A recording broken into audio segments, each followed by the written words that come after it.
रावलपिंडी से कुलतासुफ की रिपोर्ट के मुताबिक inter region tournament 2025 IG Punjab doctor Usman Anwar की हिदायत पर आर्चरी चैंपियनशिप मुकाबलों का पुलिस हेडक्वार्टर में इनेकाद। टूर्नामेंट में Rawalpindi region, Faisalabad region, Gujranwala region, PSP Punjab और टेलीकम्युनिकेशन पंजाब की टीमों ने हिस्सा लिया। सिंगल मेल इवेंट के मुकाबले में अव्वल पोजीशन टेलीकम्युनिकेशन पंजाब, दोम पोजीशन गुजरावाला रेंजर और सोम पोजीशन फैसलाबाद रेंजर ने हासिल की।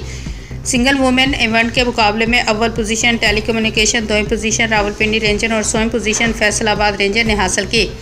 मिक्स टीम इवेंट में अव्वल पोजीशन टेलीकम्युनिकेशन पंजाब, दोम पोजीशन रावलपिंडी रेंजर और सोम पोजीशन फैसलाबाद रेंजर ने हासिल की। टीम इवेंट मेल के मुकाबले में अव्वल पोजीशन गुजरावाला रेंजर, दोम पोजीशन रावलपिंडी रेंजर और सोम पोजीशन पीएसपी पंजाब ने हासिल की।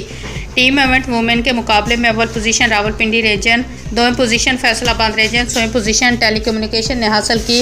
ओरल मुकाबलों में अव्वल पोजीशन टेलीकम्युनिकेशन पंजाब, दोम पोजीशन रावलपिंडी रेंजर और सोम पोजीशन फैसलाबाद रेंजर ने हासिल की। टूर्नामेंट के अख्ताम पर एसपी पोटोहार तलहा वली ने पोजीशन हासिल करने वाली टीमों और खिलाड़ियों में इनामात तकसीम किए। पुलिस अफसरान को खेलों के मौके फराहम करके उनकी सलाहियतों को सामने लाने के लिए तमाम वसाइल बरोए कार लाए जा रहे हैं।